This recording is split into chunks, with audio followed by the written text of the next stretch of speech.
YouTube, Salivate Metal here, and we are looking at the Stephen Mnuchin Twitter page. That's right, this is the 77th Secretary of the Treasury, and he just posted yesterday, August 21st, 2017, Eclipse Day, this, thanks to the U.S. Mint staff for hosting at Fort Knox U.S. Bullion Depository, first U.S. Treasury Secretary to visit since John Snyder in 1948. Glad gold is safe. Well, whew, what a relief. He actually visited and saw it, saw the gold for himself, and so I guess everything's okay now, knowing that the gold is there. Actually, I say that sort of tongue-in-cheek, but I do actually believe him, just like I believed Edmund C. Moy, the former U.S. Mint director, who himself visited Fort Knox and saw the gold for himself. Although I still do think there ought to be an accounting on it. But nonetheless, here's the actual tweet and all the responses, and you can imagine all of the skepticism and criticism. And then there's apparently a controversy with his newlywed, with his new wife, about disembarking Air Force One, but that's another matter, but quite interesting indeed. And then we have this from Bloomberg, and sort of the backstory behind all of this. Mnuchin's Fort Knox quip, I assume the gold is still there. That was before the actual visit. He was only the third Treasury Secretary to visit the U.S. Bullion Depository.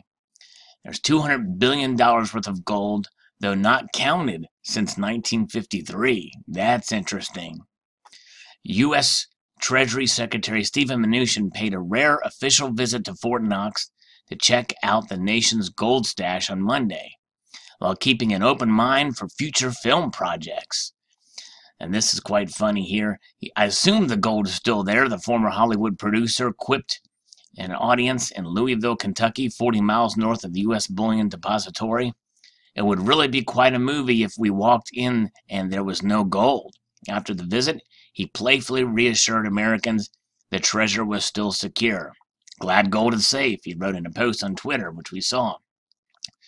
Fort Knox has been seared into the public imagination since the 1964 James Bond movie Goldfinger, in which the British spy, played by Sean Connery, foiled a plot to contaminate the nation's bullion. Mnuchin, whose action film credits include Mad Max Fury Road, the Lego Batman movie, and Suicide Squad, said that he would be only the third Secretary of the Treasury to go inside the vault since it was created in 1936 by President Franklin Delano Roosevelt. We have approximately $200 billion worth of gold at Fort Knox, said Mnuchin. The last time anybody went in to see the gold, other than the Fort Knox people, was in 1974 when there was a congressional visit. The last time it was counted was actually in 1953. And I believe that alone is reason why it should be audited completely and assayed, because there's probably some issue there. And there's an image of the gold there. Very interesting indeed. So that's fascinating, all that gold there. So what are your thoughts on this certain situation? Do you believe our Treasury Secretary? Do you think the gold is still there? Do you think it's safe? Do you think it's okay? Do you think it's real gold? Do you think there's tungsten inside these gold bars? Should they be assayed randomly? It hasn't been counted since 1953. Do you trust the employees at Fort Knox that work there to be safe and to account for the gold and to make sure there's no mischief going on? An inside job of epic proportions could have taken place with some of these bars if they've not been counted since 1953. Seems like there's ways to hide things in here. But very fascinating indeed. So post your thoughts below on this news that the gold is safe from the Treasury Secretary. I'd like to extend the multitude of gratitude to you all for watching, and encourage you to please rate, comment, and subscribe.